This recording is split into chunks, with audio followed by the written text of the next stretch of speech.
The ocean has always carried with it a sense of unease. It is vast, unknowable, and older than anything we can study without intense scientific measures. Beneath the surface lies a world untouched by light.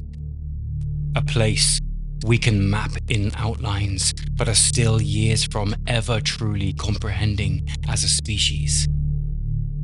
For those who have lived at its edge, the sea has never been just water. It has memory, it has presence, and at times, it even has faces. For centuries, sailors and coastal communities have spoken of figures rising from the waves but vanishing before any confirmation could be made. Some describe them as radiant, alluring, almost human, whilst others consider them omens of storms, death, and disaster. They are beauty and danger, desire and fear, the promise of wonder and the threat of loss. And when they appear in story, symbols, or even real-life sightings, it is never without consequence. My name is Luke Mordew, and this urban legend is Mermaids.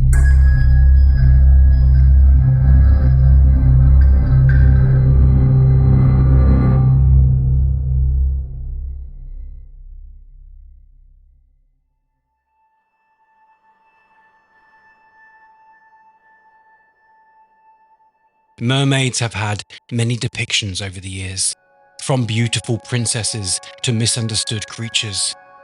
But mermaids, in many of their iterations, are far from the harmless fantasies told in children's storybooks.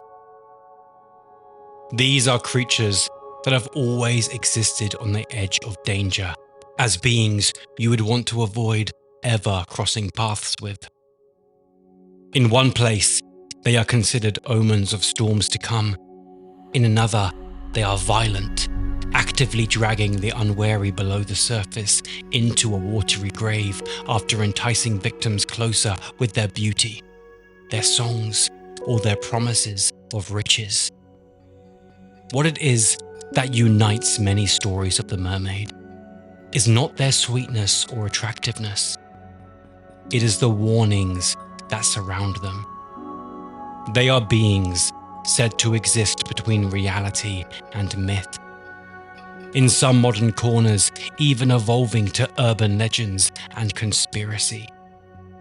For years, people from land and sea have sworn to have witnessed these beings with their own eyes, with each iteration shaped by its place and its people. However, amongst all of these varying tales and descriptors is a consistent factor, one that reminds us of the power and reach of our open seas. In my telling of an encounter with mermaids, we will follow Chris, having a sleep in his bunk after a long day fishing with his crew out on the open water.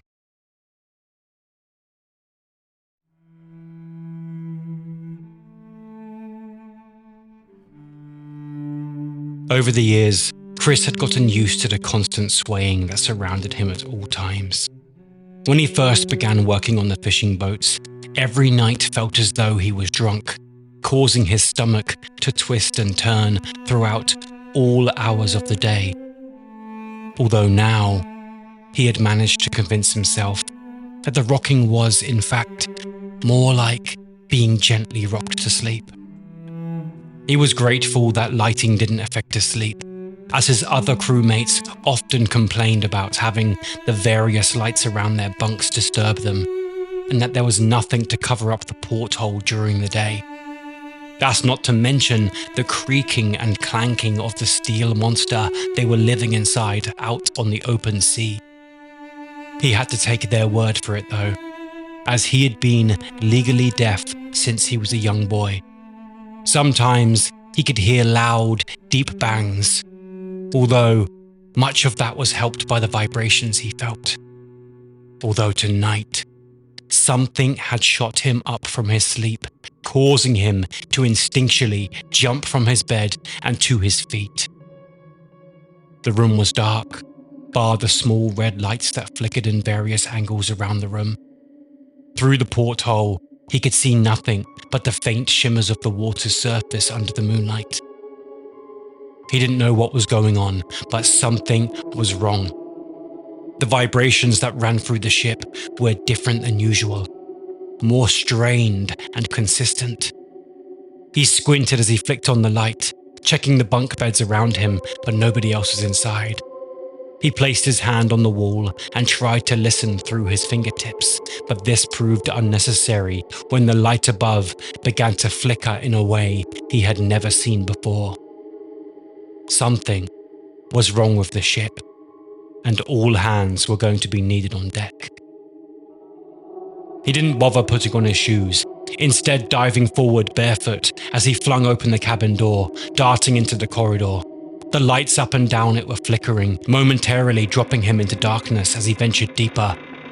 By now, the ship had begun to tilt, forcing him to grab the railing as he climbed his way further, trying to keep his breathing steady, telling himself that they may have just stumbled across a heavy storm. That, however, did not last long, as a sudden wave of water toppled down the corridor towards him as the ship turned further. He grabbed the railing tightly, holding on with all of his might as the water blasted past at a speed he had never seen before. Within a minute, he was knee-deep in it as it continued to bubble up through the floor. It was now that he finally saw another member of crew as Rebecca appeared on the corner, wading her way through the current to get above board. Chris charged forward, noticing the thick blood pouring down her face as she shouted something out to him, although he couldn't figure out what it was in the commotion. She was clearly struggling to focus due to the nasty gash somewhere on her head, hidden amongst her hair. He grabbed hold of her as she clung to his shoulders, clearly relieved to have found someone below decks with her. But before he could turn to help her escape, the ship tilted further, causing another gush of water to pour over them. He grabbed the railing again, locking his arm through it to keep secure. Rebecca, in turn, gripped hold of him tighter, shoving her face into his neck to protect herself from the salt water that blasted against her. However, this wasn't enough, and within a few seconds, she was tumbling further down the corridor. Chris called out to her as he frantically scanned the area, pleading with himself to figure something out. But before that became necessary, she stopped as the ship leveled out once again.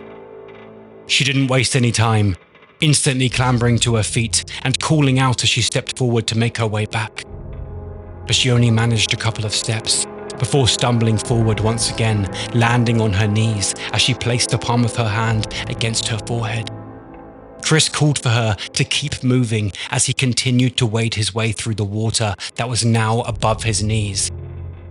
Rebecca wiped her bloodied and wet hair from her face as she found a second wind, finally locking eyes with Chris once again.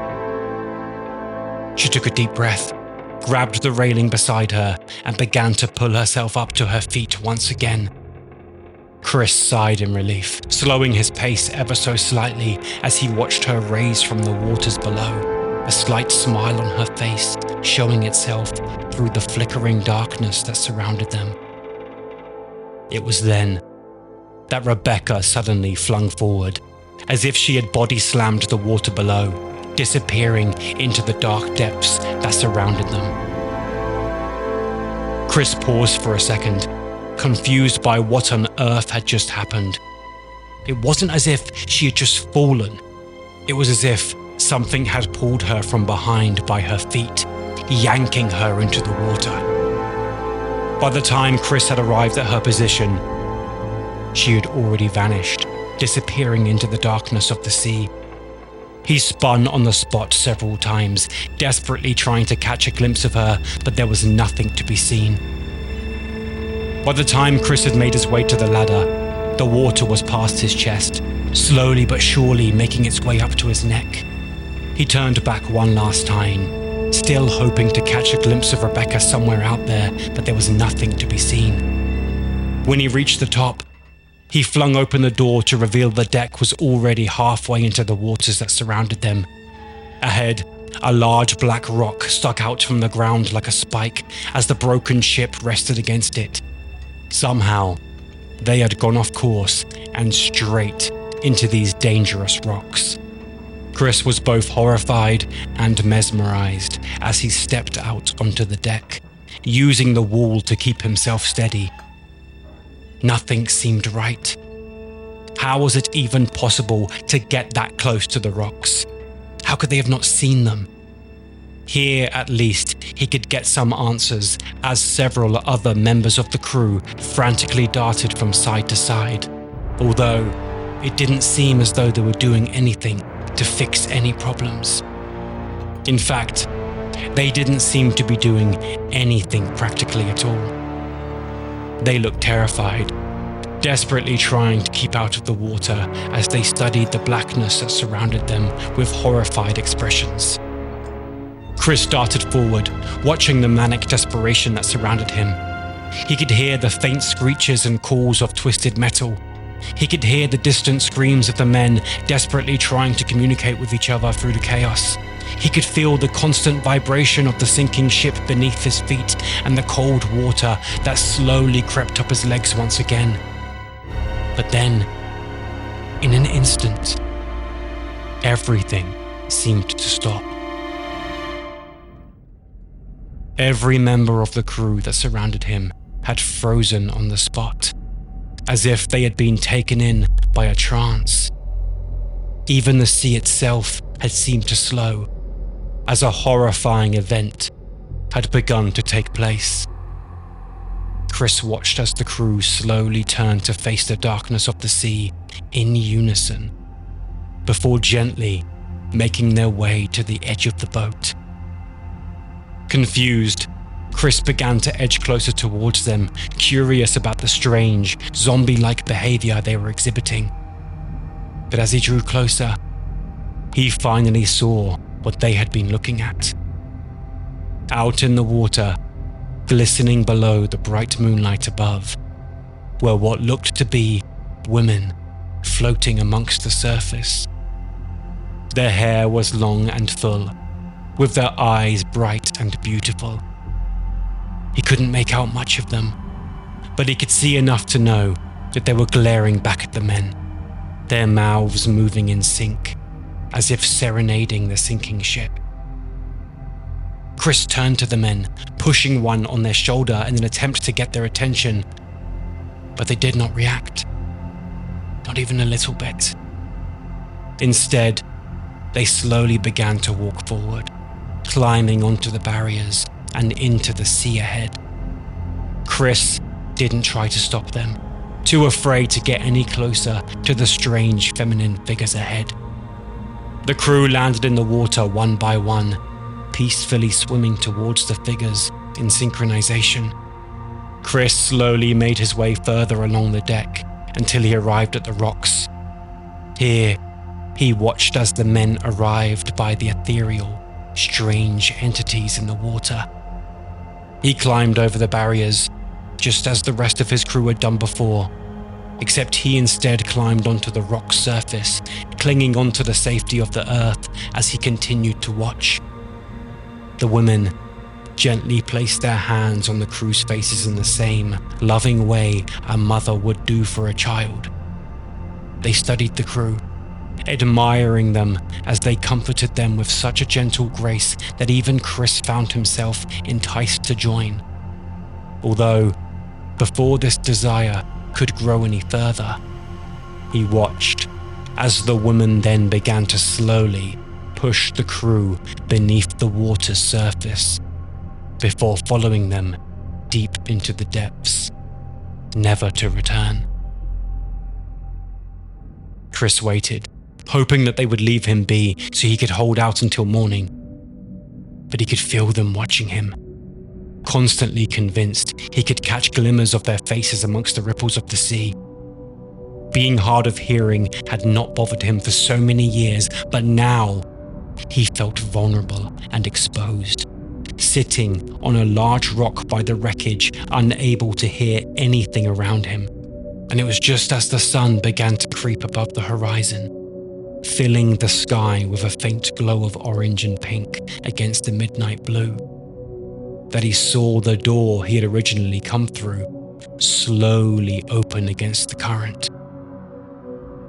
Chris watched it, gripping the rock in his fingertips to calm his nerves as he hoped with all he had that it was Rebecca finally emerging from below. Instead, he watched as a strange woman's face slowly rose from the water. She studied him curiously, as if fascinated by his very existence, confused by his ability to avoid their traps. Her eyes were larger than a human's, her pupils thicker and wider too. Her skin was dewy and fair, her hair thick and long upon her head. Neither said a word, neither moved a muscle, both just watching each other curiously. He couldn't tell what she was thinking or what she was about to do. He had nothing with him to fight her off, and he was so tired from the chaos of the night. But luckily for him, she only turned to the open waters and swam forward to leave. Chris watched as her body leapt over the barrier, revealing the long, powerful fish-like tail that shimmered in iridescence as the early sunlight glistened against her. She landed in the water with only the slightest of splashes before disappearing for good. Chris remained on the rock for the rest of the day, too terrified to even dip a toe back into the ocean. He knew what he had seen.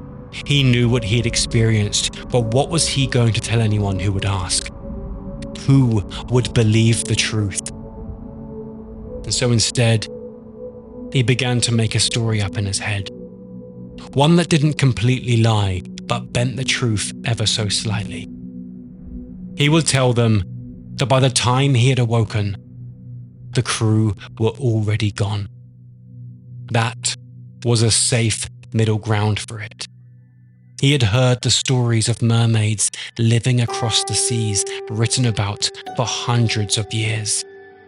But how was he expected to ever be the one to reveal to the world that these stories were, in fact, true?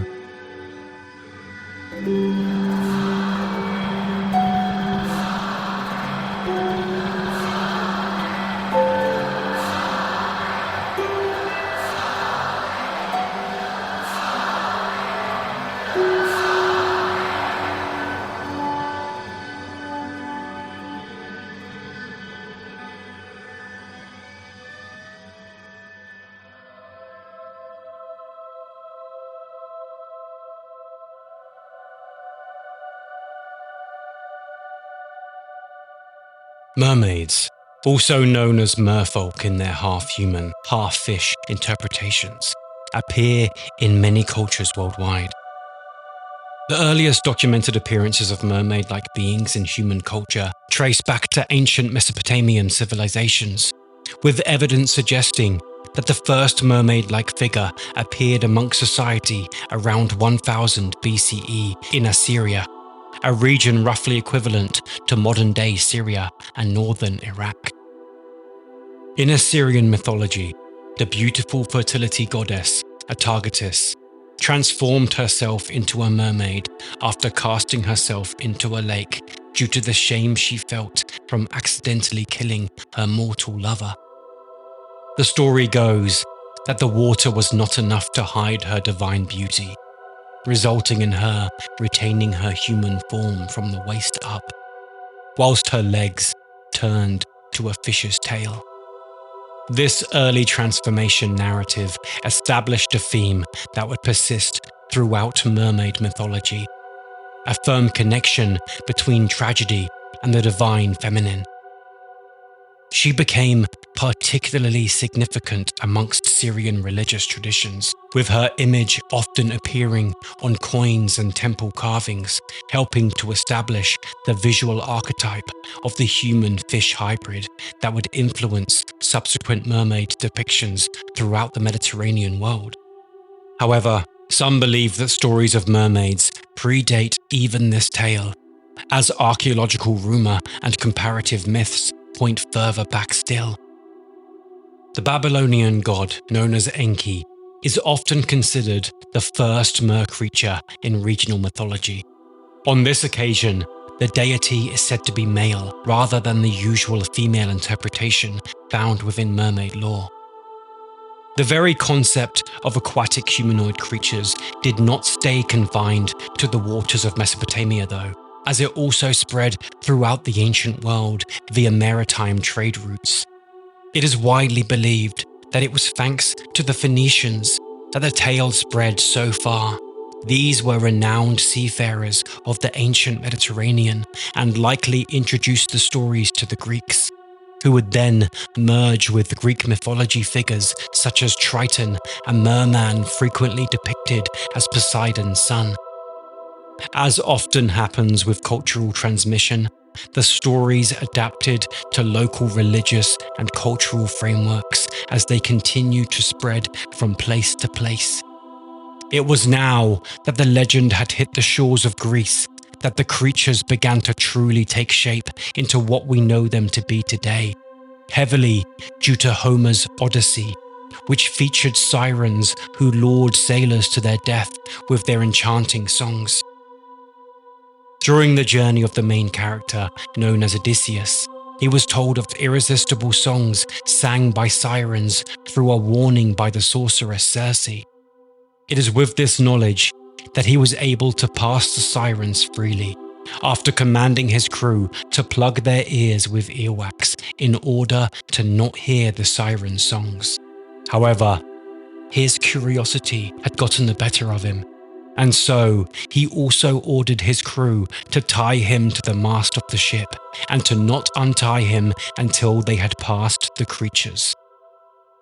With his ears free, he began to hear the beautiful songs that filled the air, and their enchantment fell upon him. He begged and demanded that his crew let him loose, but under his previous commands, the men refused to do so. According to some ancient authors at the time, if somebody managed to resist the calls, then the sirens themselves would be fated to die for their failure. And with this in mind, it is often cited that Odysseus was the first to slay a siren, no matter how indirectly that may have been, as they jumped to their deaths once he had successfully fled. It is worth noting, though, that these sirens were not always portrayed as having fishtails, and nothing in Homer's Odyssey suggests that these were the depictions Odysseus came across. In fact, quite often, they were portrayed as being half-bird instead. Vase paintings show winged bird women, and even the motif of a bird-like siren hurling herself from a cliff after being outwitted appears in red figure pieces. These earlier bird women sirens were tied to the underworld rather than the sea. Their role was to lure mortals to destruction, and their song represented temptation, hidden knowledge, and death. From the 7th century BCE onwards, they appear frequently in vase paintings and funerary art.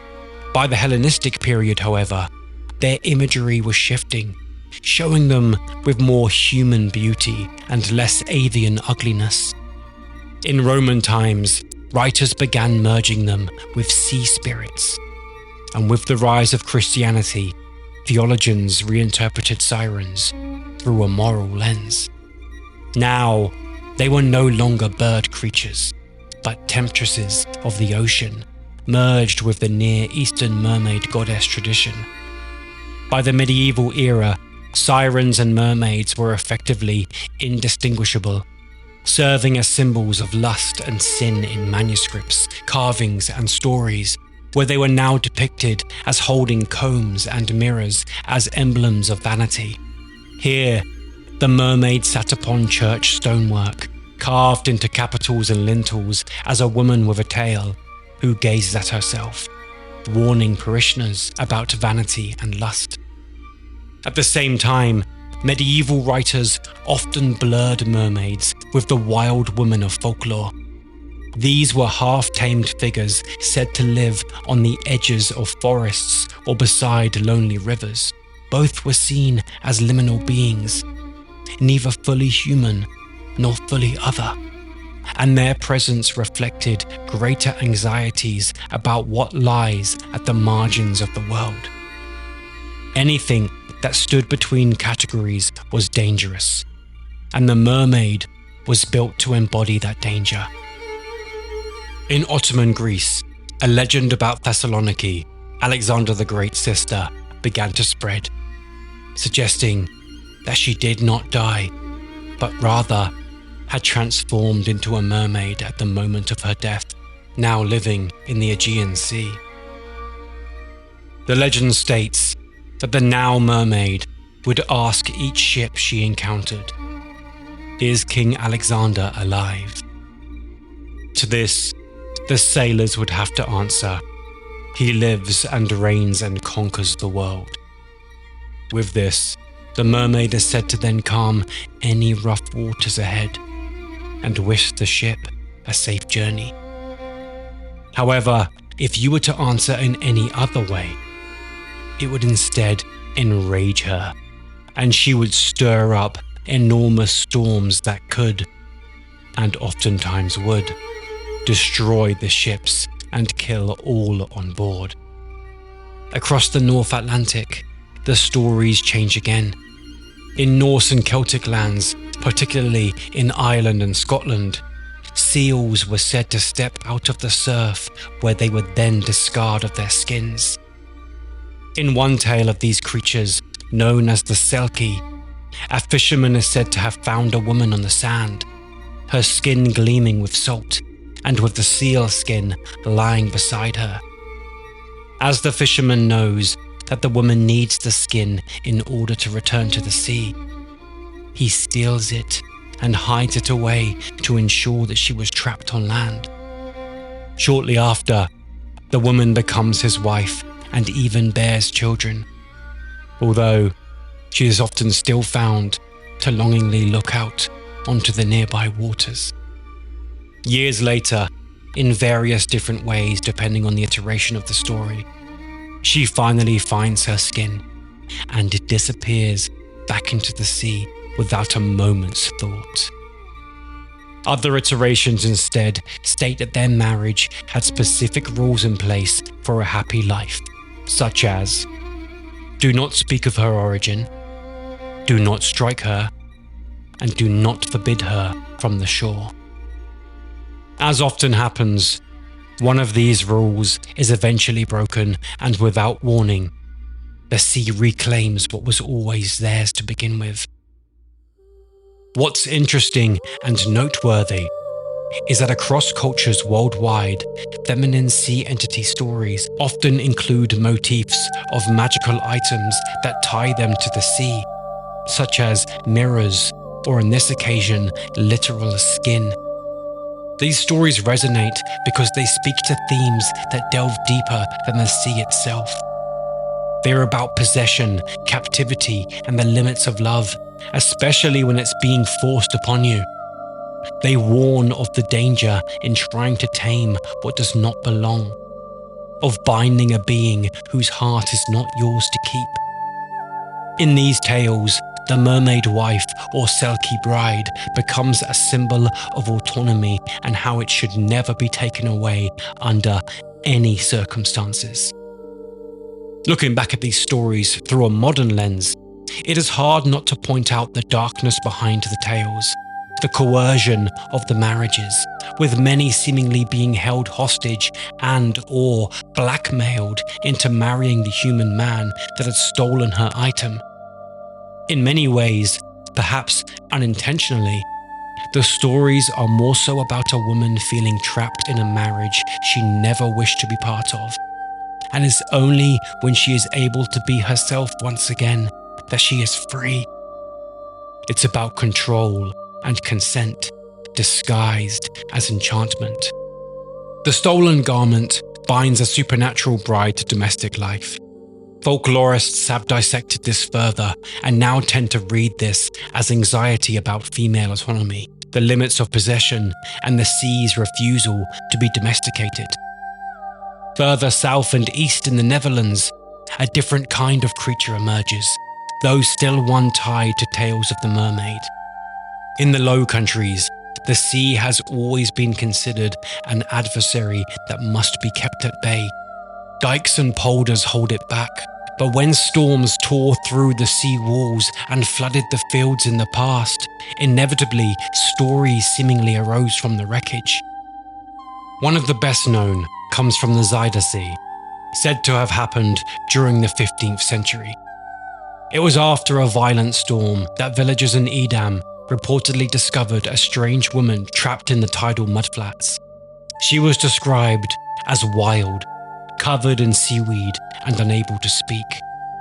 The people clothed her, taught her to spin thread, and brought her to church. Later, at least according to some versions of the tale, she was taken to Haarlem, where she lived for years under the care of townsfolk. In these tales, she was treated as human, yet never fully adapted amongst them. She never spoke, never truly converted to Christianity, and never entirely belonged. In Haarlem, she was said to attend Mass and cross herself, but she could not take communion, remaining a strange, silent outsider. However, these details shift depending on the storyteller, as some stories literally call her a mermaid dragged from the Zuider Zee. Others refer to her as a castaway or mute woman who washed ashore. In Haarlem, a plaque once even commemorated her presence, claiming she had lived there until her death. Historians and folklorists have debated her identity and legitimacy over the years. Some see her as a literal wild woman captured from the sea, part of a wider European tradition of feral or otherworldly women out there. Others argue that she was simply a foreigner or a mute woman caught in a flood, later mythologized into a mermaid through storytelling and urban legend. Either way, she represents the flood embodied, as if the ocean had been given human shape and forced into the town square.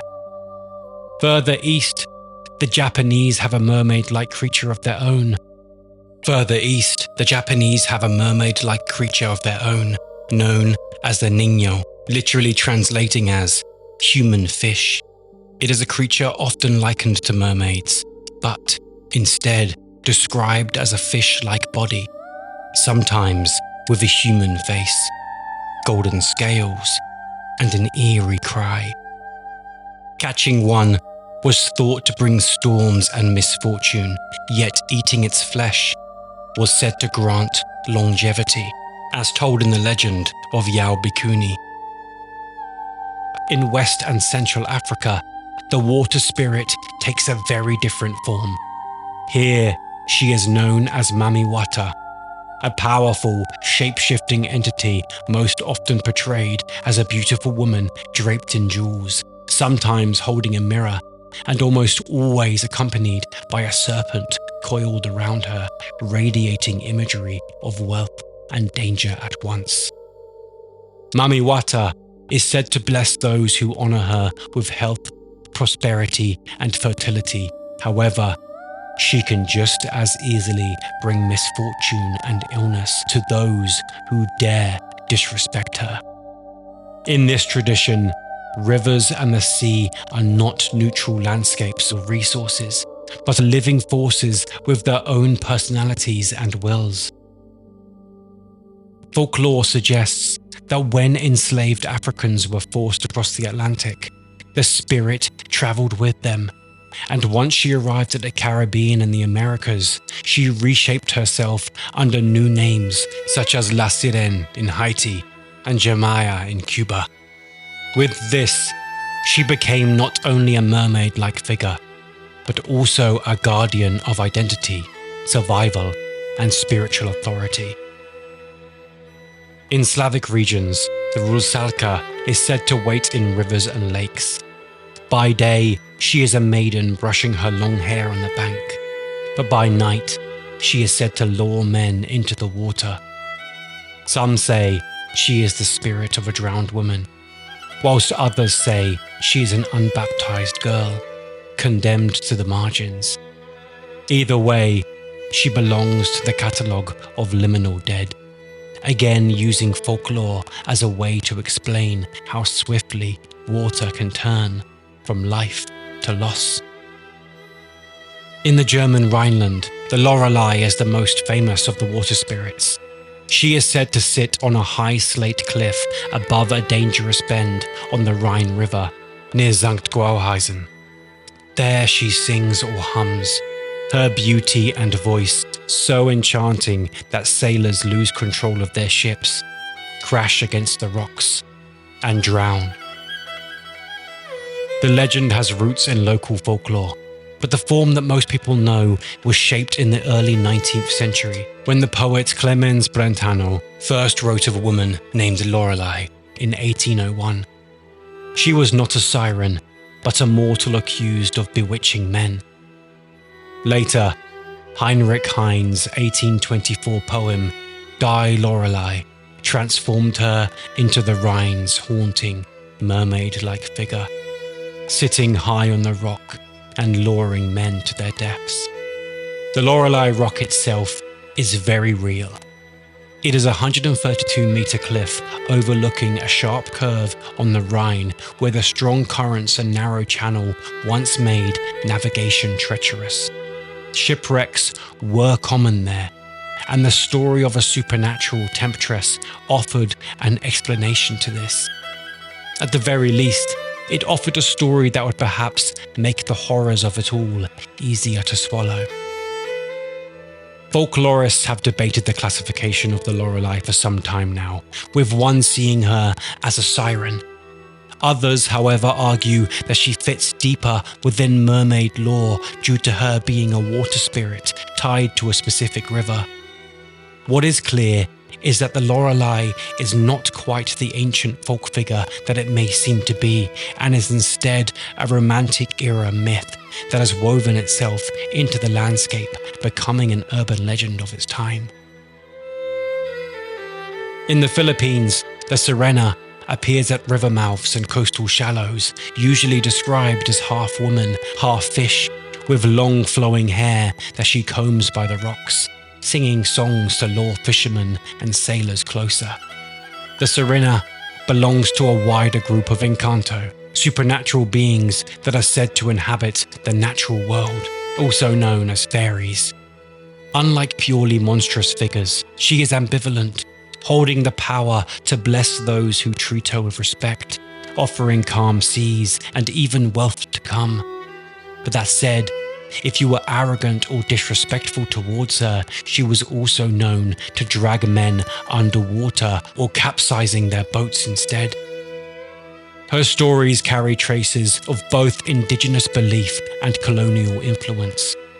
Pre-colonial Philippine cosmologies were filled with water spirits and deities tied to rivers and seas, and soon enough, the Spanish word sirena, borrowed from the European mermaid tradition, fused with these older beings. The result was a distinctly local version of the tale. Even today, tales of the sirena persist in coastal communities. Some fishermen are still sometimes known to leave offerings before setting sail, whilst children are still warned not to wander too close to the shore. In Cambodia and Thailand, the mermaid takes on a golden form. Here she is known as Savanamacha, whose name means golden fish. Unlike the threatening sirens of Europe, Savanamacha enters the story through the Ramayana, the great Sanskrit epic that spread along Southeast Asia and eventually adapted into local traditions. In the Thai and Cambodian versions, Known as the Ramakian and the Anka, Suvarnamacha is a mermaid princess who encounters the monkey general Hanuman. When Hanuman tries to build a causeway across the sea to reach the demon Rayana's island, Suvarnamacha led an army of mermaids to sabotage his efforts, pulling away the stones he set in place. But when Hanuman confronts her directly, the tale takes an unexpected turn and the two fall in love. She remains a beloved figure in Southeast Asian art and performance. Murals in Buddhist temples, traditional shadow puppet plays, and modern statues show her as a radiant mermaid with golden scales, often holding a garland or lotus. For many, she is less a femme fatale and more a symbol of fertility, fortune, and reconciliation. In Cameroon, they have the Jengu, a river spirit carried in ritual and song. In Brazil, they have Iara, a river mermaid that also sings men away from their boats. In New Zealand, they have Pania of the Reef, who watches modern traffic from a bronze on Napier's shore. Each of these figures is recognizable kin to the mermaid, yet each carries the stamp of local weather and specific cultural history. Even so, there is one repeating factor throughout. Water spirits are often women, and beautiful ones at that. Water is life-giving and sustaining to all life.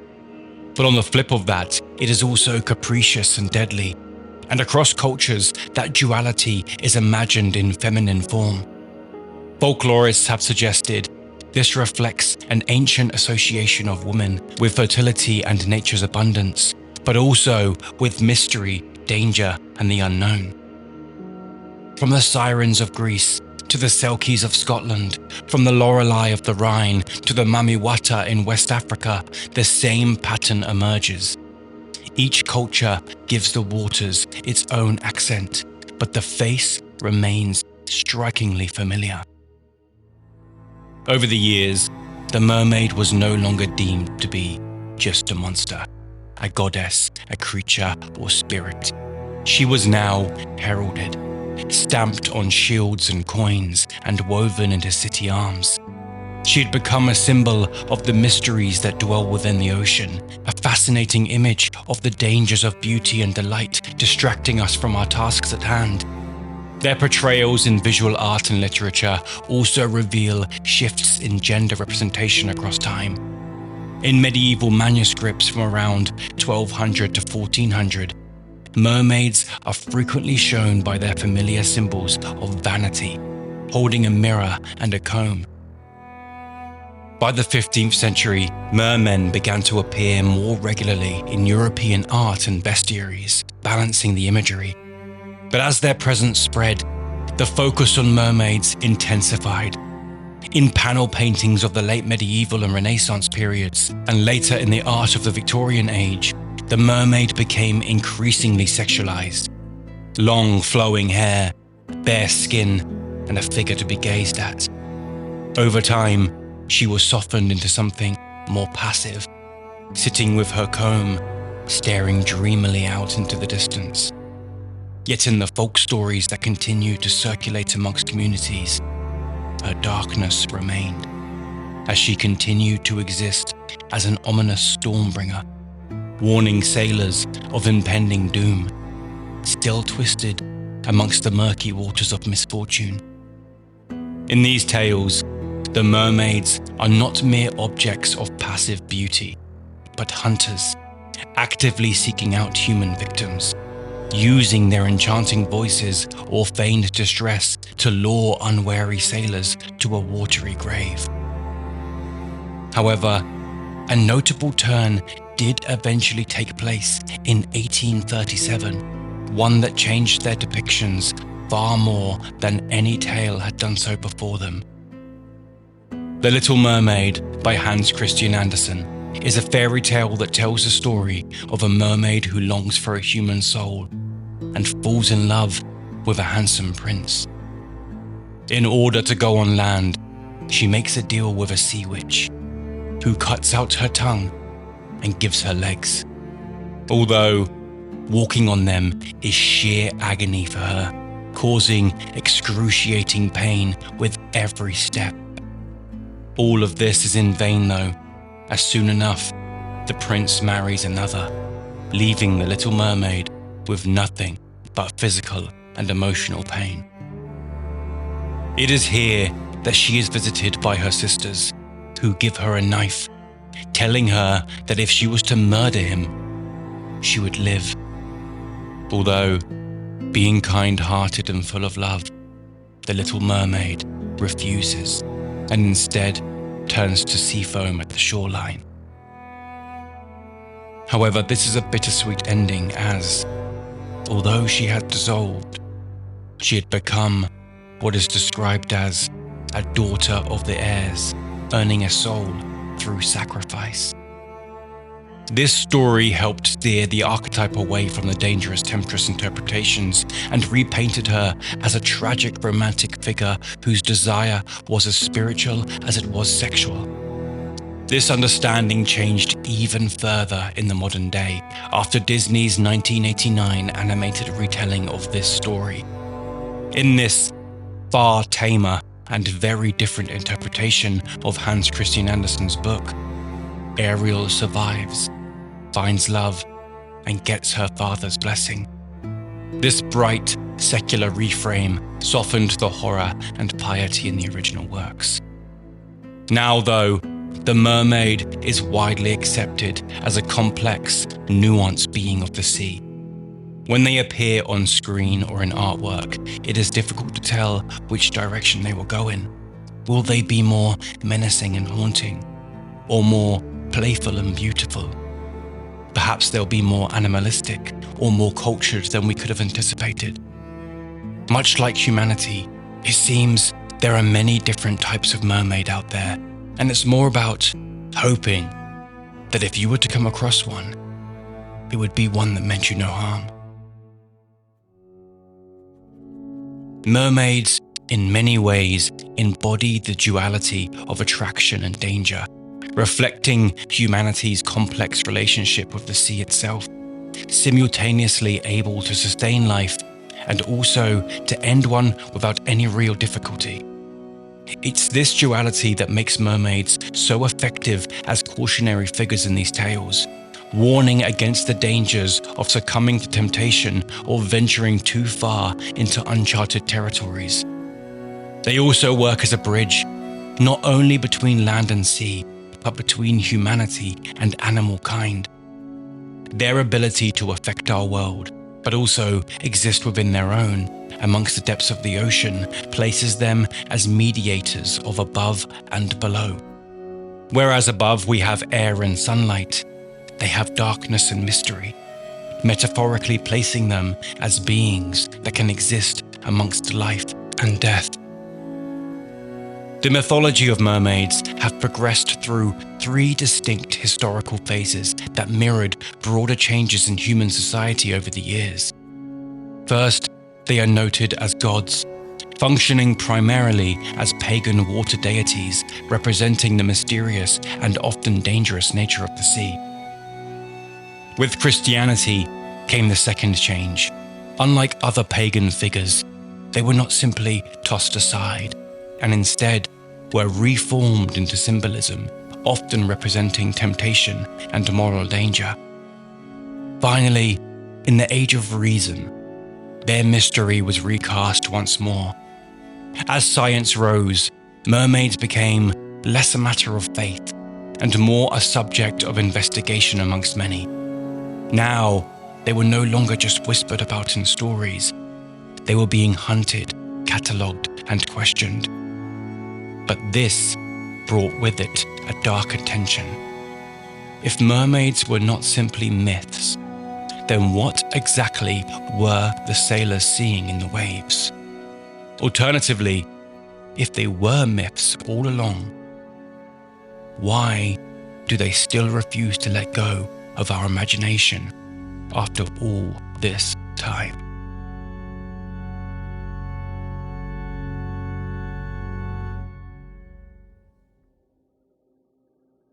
If you're still listening, I know you share my passion for folklore and urban legends.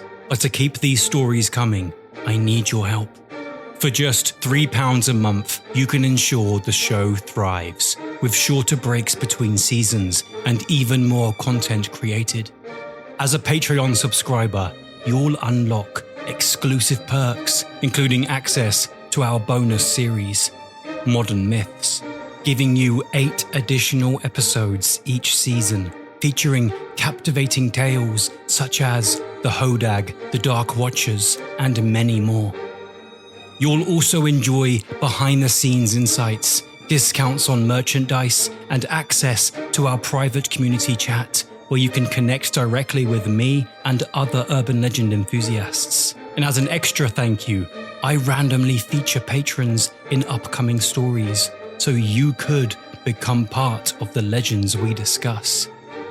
Your support isn't just subscribing, it's joining a passionate community dedicated to keeping folklore alive. Your contribution directly fuels the research and production of this show.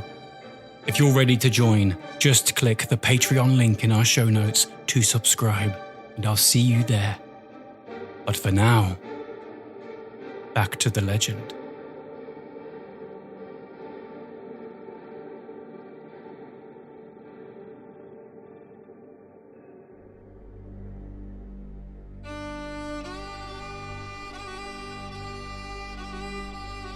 While myths and legends gave the mermaid her shape, it was the supposed real encounters that carried her into history, turning their existence into more than just a story, but an ancient urban legend.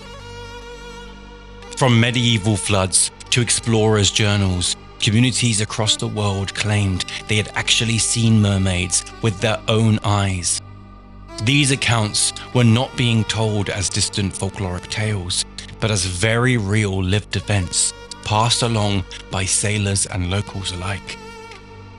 To trace them is to see how, over time, story, environment, and imagination became inseparable for those at sea for many years, and how the boundary between myth and eyewitness accounts can blur so much that the two become almost indistinguishable. In recent years, a few fringe writers have claimed that prehistoric cave art might very well be depicting mermaid-like figures, emphasizing the idea that these creatures may exist deeper in reality than we originally thought. However, this idea, unfortunately, usually comes from misreadings of Paleolithic paintings in places such as Lascaux, France, or Altamira, Spain, where the twisting lines of animals or abstract symbols are imagined to show tails or aquatic bodies. Some enthusiasts go further still, pointing to rock art along coasts or river systems in Europe, Africa, and Australia, suggesting half-human shapes with fin-like appendages. No archaeologist has ever confirmed such an interpretation in any of these pieces, though. The recognized cave art of the Upper Paleolithic times overwhelmingly depict herd animals, such as bison, horses, and reindeer, along with hand stencils and abstract signs. Where human figures do appear, they are rare, usually stick-like, and often connected to hunting or shamanic themes. None are reliably half-human, half-fish. Archaeologists stress that while early humans certainly created water-related myths, there is no verified evidence that the mermaid, as we know her, existed in the Paleolithic imagination. That being said, many centuries before the age of sails, writers were already recording stories of people out in the sea's waters. The Roman naturalist Pliny the Elder, writing in the 1st century CE, filled his natural history with accounts of strange beings like Nereids and Tritons. In Greek mythology, Nereids were sea nymphs, known as daughters of the sea god Nereus. These were often imagined as beautiful women who dwelt in the waves. Tritons, by contrast, were half human, half fish, blowing conch shells to calm or rouse the seas. Pliny treated these figures not just as myths, but as natural reports worth preserving. He even recorded that a Roman legate in Gaul once wrote to Emperor Augustus about a large number of dead Nereids washed ashore. To modern readers, this was far more likely a stranding of seals or dolphins, although to Pliny's audience, it was an omen that proved that the sea still harbored forms of both human and inhuman. His natural history became one of the most copied texts of the Middle Ages, and its blend of fact and fable fed directly into many medieval bestiaries. As a result, Pliny's mermaids, sea nymphs, and tritons swam on for centuries, shaping how Christian Europe would later imagine and depict the denizens of the deep. One of my favorite stories regarding the mermaid tale is that of Christopher Columbus while sailing along the coast of Hispaniola of the Howard leg of his first voyage in January 1493. It was here that he made a notable and curious note within his journey, claiming that he bore witness to 3 sirenas.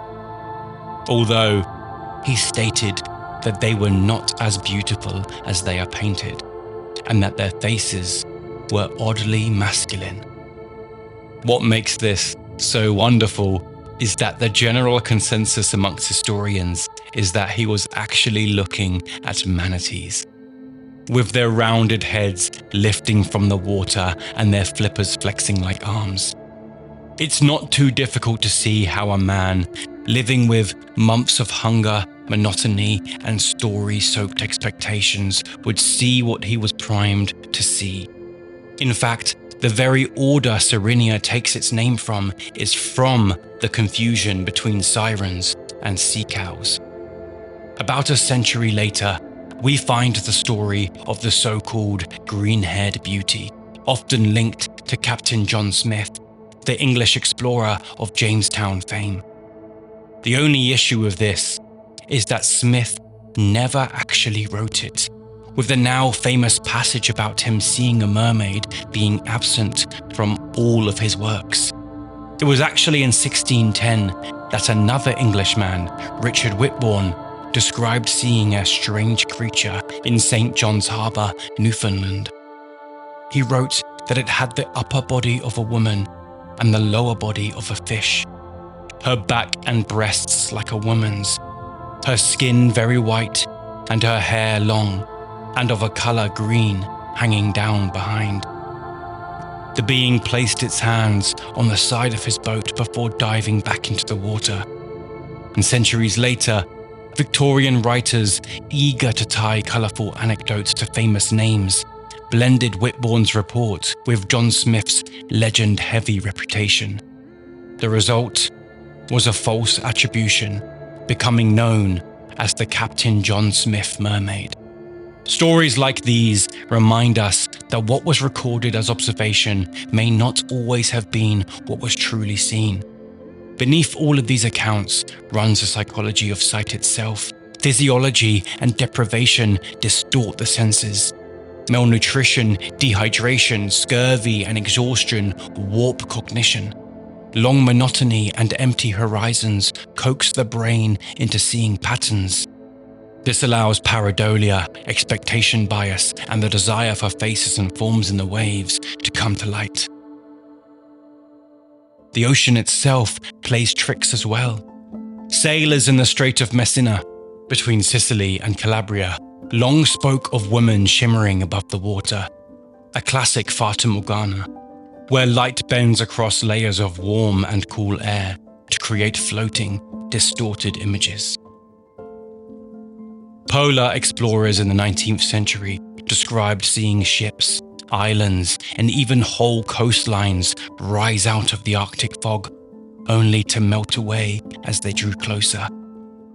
Seals lifting their heads, manatees grazing, or driftwood rocking in the swell could, under these conditions, become sirens on the rocks. These men would have spent months on end seeing nothing but open water, surrounded by extreme dangers and their untimely death with the slightest of mistakes. In a way, it is easier to think of drowning as the work of a siren than the indifference of the waves below. To accept the sea itself is the killer, is to accept that you cannot escape its danger. Then, there's the concept of group dynamics, as they help spread sightings like contagion. All it could take is one man to cry out, and before you know it, the whole crew has seen her too, especially when so many of these sailors were raised on stories of the many mysteries of the ocean. When they gazed out over the waves, they didn't only see the barren landscape of a blue horizon. They saw a crowded ocean filled with inherited myth. And yet, not all reports come from distant ships or half-starved sailors. Some unfolded on the shore itself, with whole communities as witnesses. Off the island of Benbecula in Scotland lies one of the strangest stories in the long record of mermaid lore.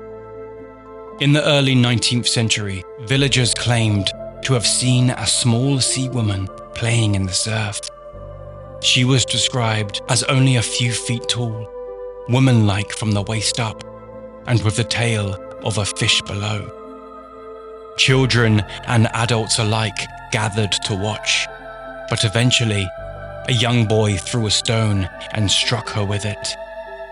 Several days later, a body was said to have washed ashore.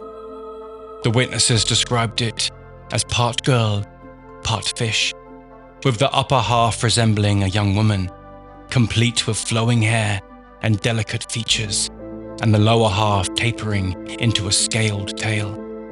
What makes the Benbecula story so remarkable is not just the sighting itself, but what followed. The villagers reportedly decided to give the body a Christian burial in the churchyard, treating the creature with the same rites they would grant any human soul.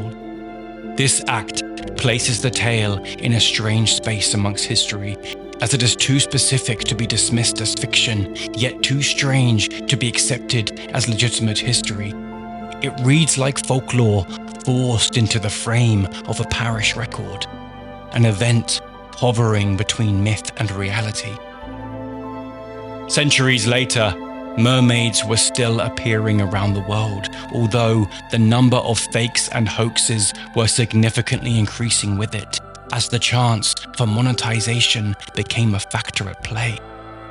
In 1842, the American showman P.T. Barnum unveiled one of his most notorious curiosities to New York audiences, the so-called Fiji mermaid. Posters promised audiences a vision of beauty, a radiant half-woman, half-fish figure drawn reclining with flowing hair and an alluring smile. But when the crowd paid to see it, they were confronted instead with a grotesque little specimen. The torso of a monkey stitched onto the tail of a fish, its face shriveled into a permanent grimace. The object itself had a strange journey, first being created in the early 19th century, most likely by Japanese craftsmen who specialized in fabricating such mermaids for exports as curiosities. A Boston sea captain reportedly purchased it in East Indies and brought it to America, where it eventually passed to Moses Kimball, owner of the Boston Museum. Kimball then partnered with Barnum, lending him the specimen in exchange for a share of the profits. Barnum, ever the master of publicity, transformed this crude, stitched-together carcass into a sensation. He flooded newspapers with adverts and invented scientific endorsements from supposed naturalists. Pamphlets proclaimed its proof of a strange creature from the Pacific, whilst the display itself was dressed with exotic trappings to suggest authenticity. Audiences expecting enchantment instead got horror, and that shock was very much part of the appeal. P.T. Barnum, whether moralistic or not in the way he did things, understood the Victorian appetite for marvels. The mid-19th century was an age of exploration and uncertainty. New animals like the platypus had only recently confounded European science, and exotic wonders were arriving from every corner of the globe, and the Fiji mermaid perfectly exploited this climate. It didn't need to be necessarily convincing. It just needed to be provocative, perched between the four corners of science, sideshow, wonder, and fraud. Fascinatingly, the appetite for mermaids existing in the real world has never truly gone away. As science has advanced and the world has grown more mapped out, the desire to search out mystery has remained.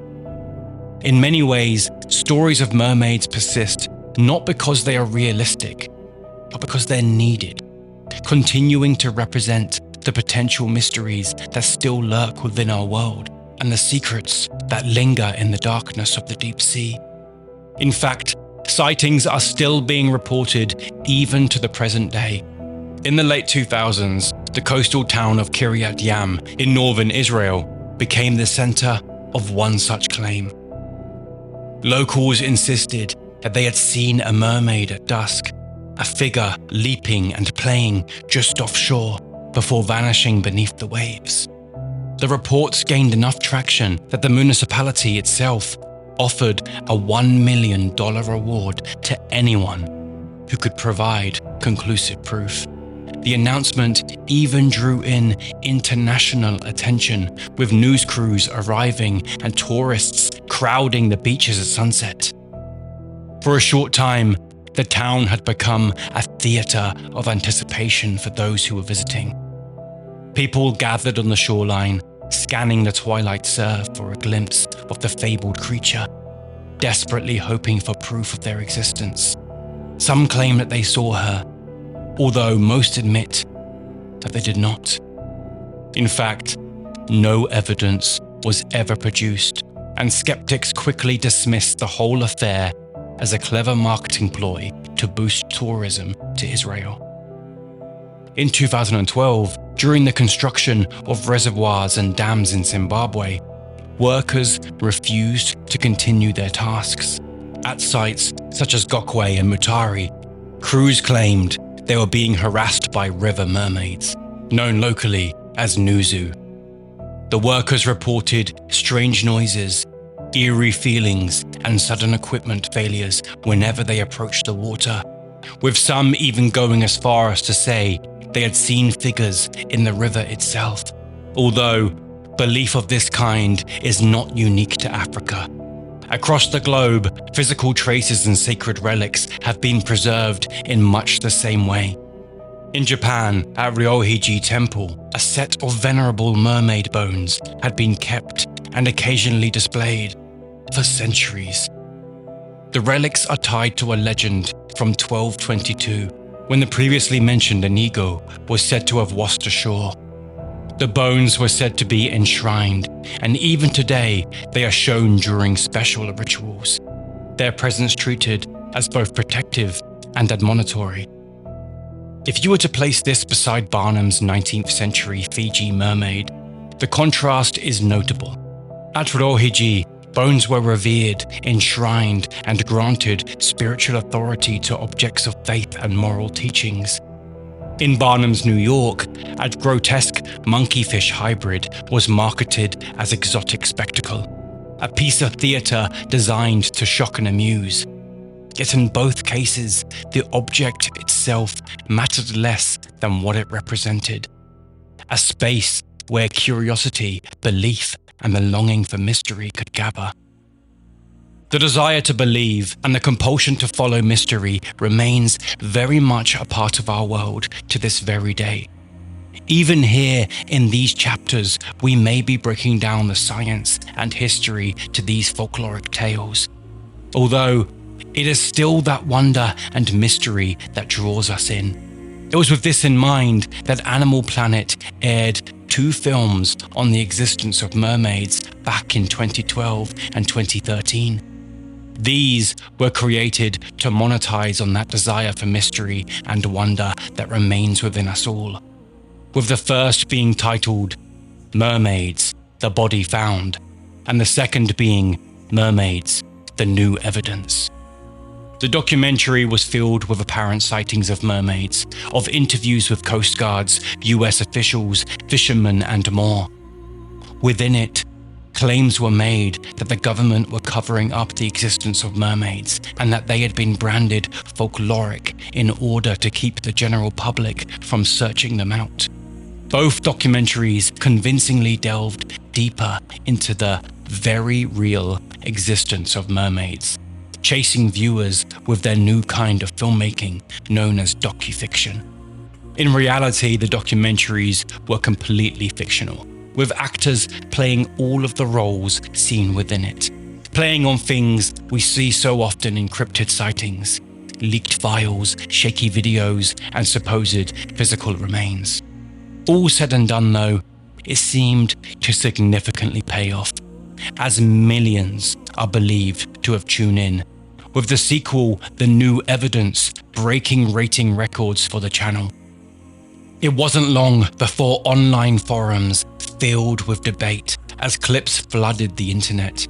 It even went so far that the US National Oceanic and Atmospheric Administration released an official clarification stating that no evidence of aquatic humanoids has ever been found, emphasizing just how seriously the claims made in this mockumentary were being taken worldwide. In fact, the existence of mermaids has developed into a niche conspiracy in certain groups now, and if you were to visit any clips from the show on YouTube, you'll likely find hundreds of comments from people debating, discussing, and dissecting the footage. That said, it wasn't just believers who came in strongly, as the backlash smashed against the shores along with it. Scientists and educators alike heavily criticized Discovery and Animal Planet for deliberately misleading the public, accusing them of eroding trust in documentary television.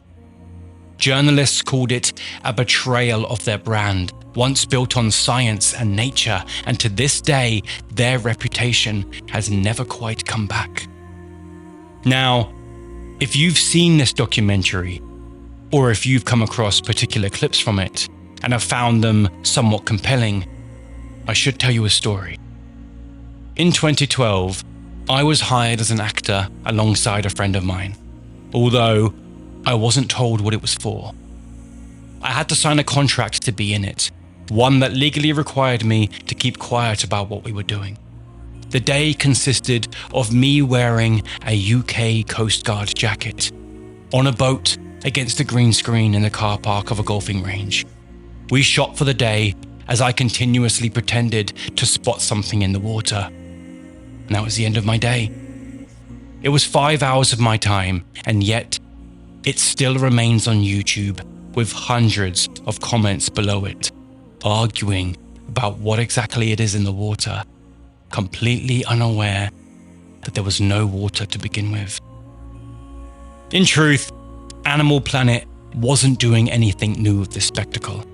A century and a half earlier, P.T. Barnum had sold out halls with his grotesque Fiji mermaid, and Animal Planet was simply playing the same game. Dress invention as evidence and let curiosity do the rest. The mermaid on display may have changed from a dried carcass in a museum case to CGI figures leaping through digital surf, but the appetite it feeds has remained consistent. The mockumentaries did not prove the existence of mermaids, but they proved something else. That even in the digital age, audiences will believe when belief feels more exciting than doubt. That being said, mermaids have also been reimagined in strikingly symbolic ways. No longer only omens or curiosities, she now stands as a figure in environmental campaigns, a reminder that the oceans are fragile and under threat. Her image appears in posters and protests alike. The half-human, half-sea creature forced to plead for the waters that sustain her. In this form, the mermaid is a victim of pollution, overfishing, and climate change, serving as a mirror of our own ecological crisis. She has also been recast in feminist terms alongside this. Where once she was painted as temptation and vanity, a danger to men at sea, she is now celebrated as a figure of independence and rebellion. The mermaid's refusal to fully belong to land or sea can be read as defiance of patriarchal order. Her freedom of movement and transformation is symbolic of women stepping beyond those imposed rules. Even Hans Christian Andersen's tragic Little Mermaid has been reclaimed in recent decades, retold not as a cautionary tale of sacrifice, but as a parable of self-determination. All that said, they are not now only confined to science and symbolism, as their mystical wonder remains amongst many who continue to admire them, showing their admiration through performance and costumes. Around the world, communities of professional mermaids have risen, well-trained in breath-hold diving and the ability to swim in sequined tails at aquariums, festivals, and children's parties. Some even go as far as to treat mermaiding as an art form or even a spiritual practice, inhabiting the fantasy not as belief, but as identity. Social media has amplified this further, turning the mermaid into an aspirational lifestyle, a blend of escapism, environmentalism, and performance. In each of these roles, creature, omen, activist, feminist, performer, the mermaid continues to shape and shift. She is no longer confined to the margins of myth and folklore and is now woven into the cultural present. What was once a warning sign of storms and shipwrecks has become a banner for autonomy, protest, and imagination. And yet, even with all the science, symbolism, and spectacle laid bare, the question remains. The sea still covers more than 2/3 of our planet.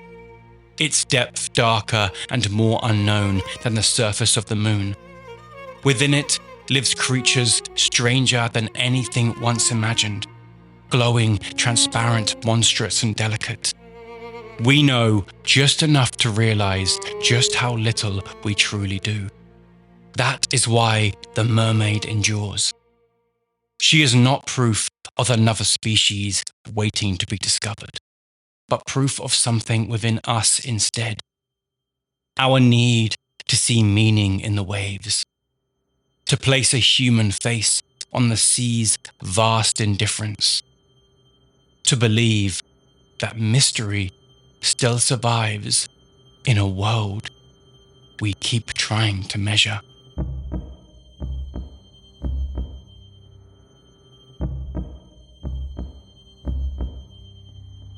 Urban Legends is researched, written and produced by Luke Morgie, co-edited by Sophie Tickle, music by Billy Japp, with additional sounds from Storyblocks and Envato. If you liked what you heard and want to hear more, please like and review our show on your chosen podcast provider.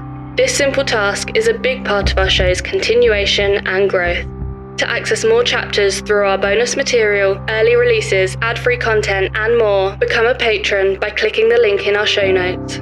To follow us on TikTok, Instagram or YouTube, simply search Urban Legends Folklore or visit lukemorgie.com/podcast.